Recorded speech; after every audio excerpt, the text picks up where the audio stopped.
Lain kieu Mang Eman, urang mah nanya we ka Mang Eman. Kan ayeuna keur rame ya di di media sosial, terutama di TikTok, da urang mah resepna nonton di TikTok. Sarua mah yo.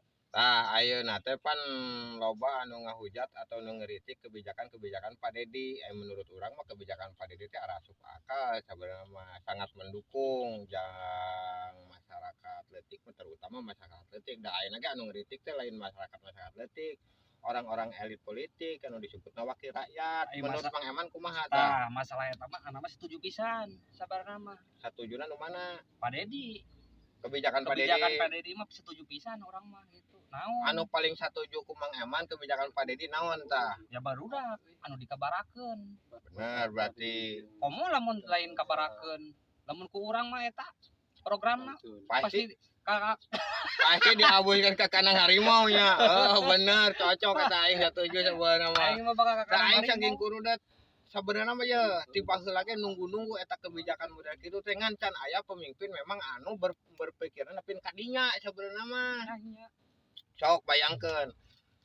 Elektor resah kumaha masyarakat. Di sasarana mah tetep masyarakat leutik keneh. Teu boga pikiran teu Pak. Teu boga pikiran sebenarnya mah anu ngeritik Pak Dedi mah sebenarnya jelema boloho. Apa nu ngeritik teh memang Eman wakil rakyat, sedangkan wakil rakyat teh pan meureunana sakuduna mah ngadukung pisan eta kena program Pak Dedi teh.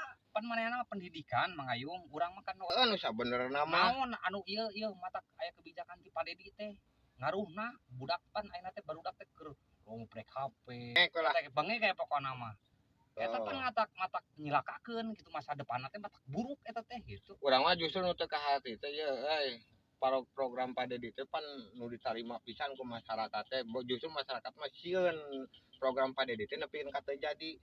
Sedangkan model tapi malah naon ngaranna malah teu ngeritik gitu nu teu abus akal teh geuning. Maksudna teu abus akal teh kuduna mah kan mahenana nu ngayakeun program eta teh. Amun memang bener maena teu kailmuan ku Pak Dedi kailmuan sok dukung atuh ulah kawas budak leutik geuningan pundungan kitu nya. Nya lamun aya ponung hek wae kalau aing mah mun geus nempo nu kitu patuh teh cangkel hate matak begang aing mah. Kamari ningali dina media sosial teh anu geus jaradi ya. Contohna we anu di Purwakarta. Ningali Sarukses naon budak teh tina bedegong ngalawan ka kolot jadi nurut saloleh bisa ngaji manehna sok salat udang subuh ning salolat tah eta anu kahayang kolot padahal dididik ku militer mah nya ku militer kitu nya justru belajar disiplin supaya kalakuan manehna teh ka hareup teh ulah aur-auran sebenarnya mah karunya jang